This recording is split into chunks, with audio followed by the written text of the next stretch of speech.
Kami po ang Group 2 Isaac Newton. Ako po si Sergio Tornida bilang narrator. Ako po si Rockley Mero bilang C1. Ako po si Alexander Gabriel C. Patricia bilang DFA Officer. Ako po si Akira Joy Moirong bilang Maria.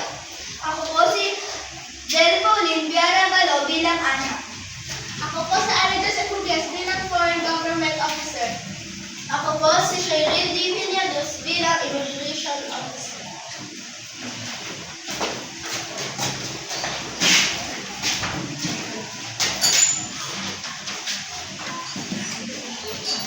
Sa ibang bansa, maraming Pilipino ang nangingibang bansa upang mabigyan ng magandang kinabukasan ang kanilang pamilya.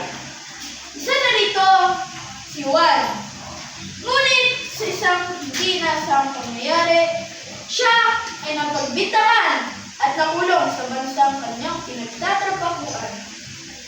Araw-araw nagtatrabaho ng karangal. Hindi ko inakala na darating ang araw na ito. Pamilya ko, kayo ang lakas ko. Sana may tumulong sa akin. Bahay sa Pilipinas. Si Maria ay nagbabasa ng sulat at si Ara ay tahimik. Anak, sulat-sulat papa mo. Sabi na may hirapan daw ka dahil nasa ibang bansa siya at nakulong daw siya. Mama, hindi mo ba siya inosente? Anak, ako inosente. Kapapahamak. Mama, huwag po tayo suko. Sa kabila ng takot at lungkot, nagpasya ang pamilya ng humingi ng tulong sa pamahalaan. Magandang araw po. Naunawaan namin ang pagdurusa ang pinagdaraanan ng inyong pamilya. Ang asawa ko pa nagtratrabaho para sa amin. Hindi ko siya kriminal. Gusto ko lang po makawi ang papa ko. Bilang mga Pilipino, tungkulin namin tulungan ng bawat OFW. Pagkipag-ugnayan, agad kami sa pamalaan ng bansang iyon. Usapan ng mga gobyerno. Sinuri namin ang kaso. Walang sapat na ebidensya laban sa kanya.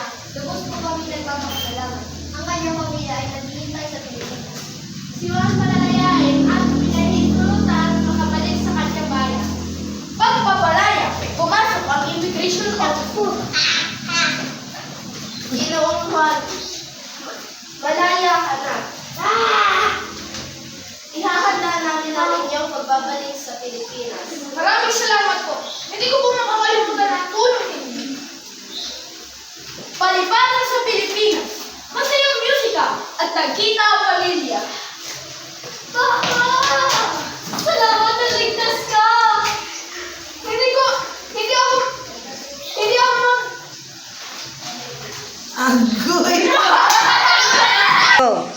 Hindi ako magkamali pumasa. Maraming salamat sa DFA at sa gobyerno. Wakas at mensahe.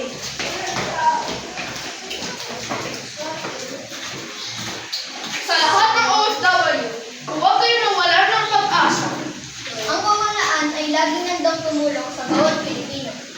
Ang kwentong ito ay patunay na sa pagkakaisa, malasakit, at pagtitiwala. Ang bawat Pilipino ay hindi kailanman nag-iisa. Muli